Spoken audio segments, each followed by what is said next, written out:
All right. The Mission Impossible, what's it called? Final Reckoning. It used to be called Dead Reckoning Part 2, but they changed it to Final Reckoning, and they will change the first movie's title to just Dead Reckoning instead of Dead Reckoning Part 1. Anyway, um, this is my first movie review, and I haven't written any notes.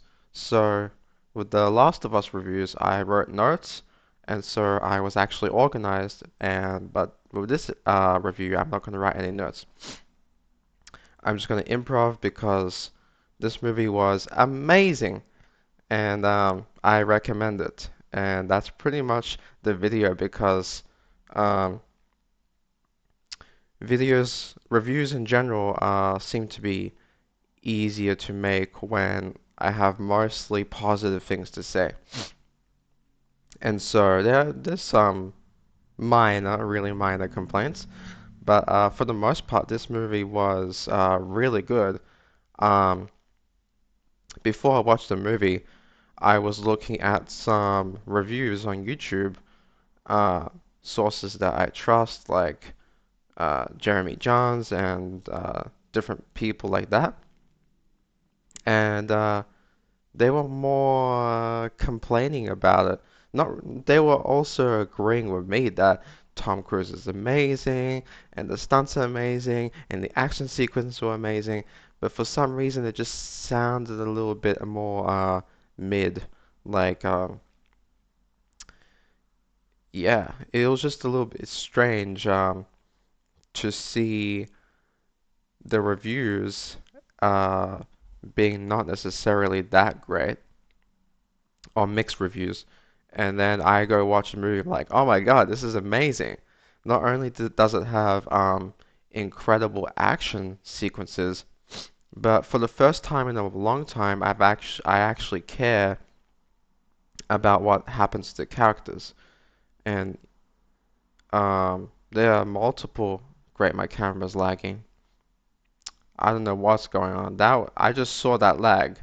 I'm gonna keep that in because we can acknowledge how terrible my production is.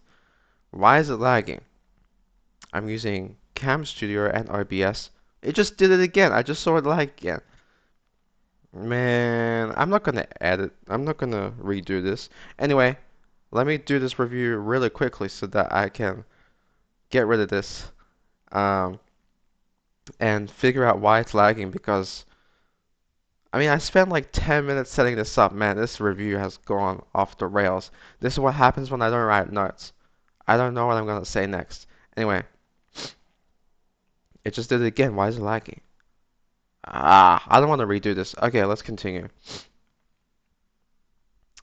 Yeah, so this is not. I'm not gonna give any spoilers, but so this AI entity that was introduced in the previous movie, it's now seriously taking over countries' nukes, and so that's a problem. And Tom Cruise has to go save the day once again. And so the main thing that I guess people complain about, and I kind of agree, is that it's so laggy. Why is it lagging? I just saw a lag for like 10 seconds. Is this watchable? This is not even watchable. Look at this. I just forget it. Alright, I'm back. I'll cut that out and then I'll continue from here. Hopefully it's not lagging again. I lowered the FPS. So let's see if that helps. Anyway, I'll keep this nice and short. Uh, I highly recommend the movie. Go watch it in the theater because I think even though people complain that it's 3 hours long, and yeah, they could have cut it down, maybe 10 minutes. I don't really feel that actually. Uh, maybe the rewatchability of the film is not that great necessarily because it's really doom and gloom, and it's like this doomsday situation where everything's gone to shit and our only hope is Tom Cruise. And uh, that's what makes the movie great, but I won't necessarily want to rewatch the movie. That unlike Fallout or what's it called, Ghost Protocol, I would rewatch those 100 times, no problem.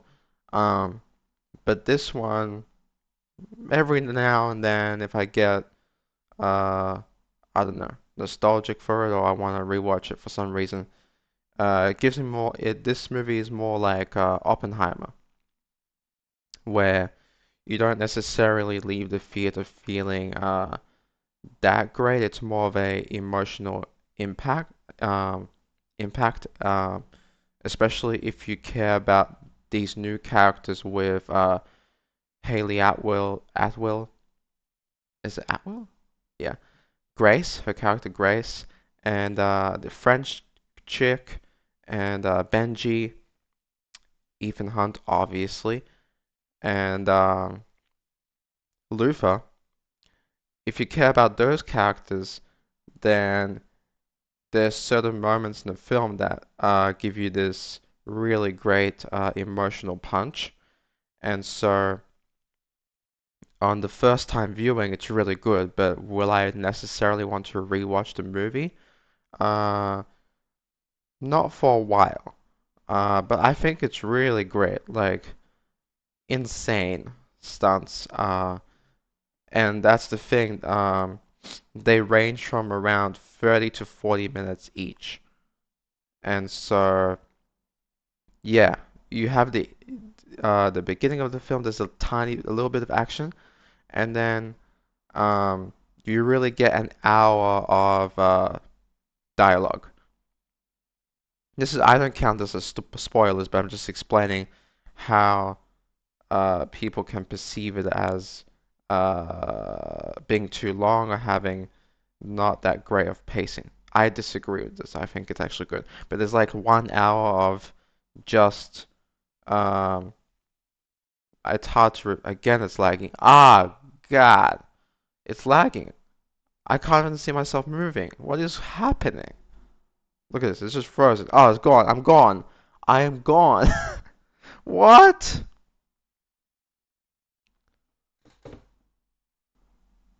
Oh my God. All right, before it cuts off again, basically, I highly recommend I highly recommend the movie. The reason why I say you have to go watch this in the theater is because the surround sound is 10 times better than watching at home. Especially with the title sequence. As soon as it comes on, it goes do do do do do do. Like it's amazing. And so I highly recommend you guys see this movie in the theater and support it in that way and get a really good box office results.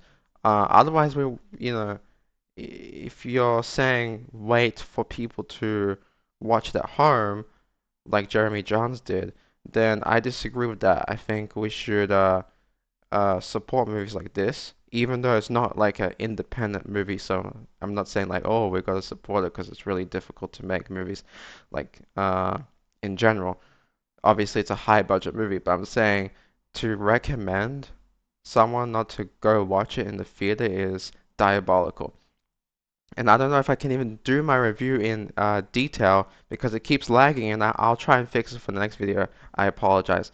Um, but yeah, great filmmaking, great stunt work, great acting, great everything. 9 out of 10 for the film itself, and for filmmaking, honestly, I don't see anything wrong with the filmmaking. In fact, there's a really cool sequence. No spoilers. This doesn't count as a spoiler, but if you've seen the movie Inception by Christopher Nolan, then you would remember that scene where the room rotates, um, and the camera goes like 360 and it looks really cool. I think made a rig like that for Mission Impossible 8 for this film, where Tom Cruise has to go underwater and the entire thing rotates. You can see the behind the scenes even before the movie comes out. So that's not a spoiler, but um, that's a really cool sequence. And so, um, from a filmmaking point of view, I would give it a 10 out of 10 because I don't have any complaints. This is amazing. It reminds me of also the score was amazing. That the score reminds me of Hans Zimmer, which is my favorite composer. Anyway, um, they also had a little musical note from Fallout. Dur, dur, dur, brr, brr, brr, brr, that one. Yeah. Anyway, the whole thing is great. I recommend you guys see this film. And so what was I gonna say? Yeah, 10 out of 10. Shit, it's lagging again. Okay, 10 out of 10 for the the filmmaking itself, and the 9 out of 10 for the actual film. Only because I think maybe they could have cut out 10 minutes and had slightly better pacing.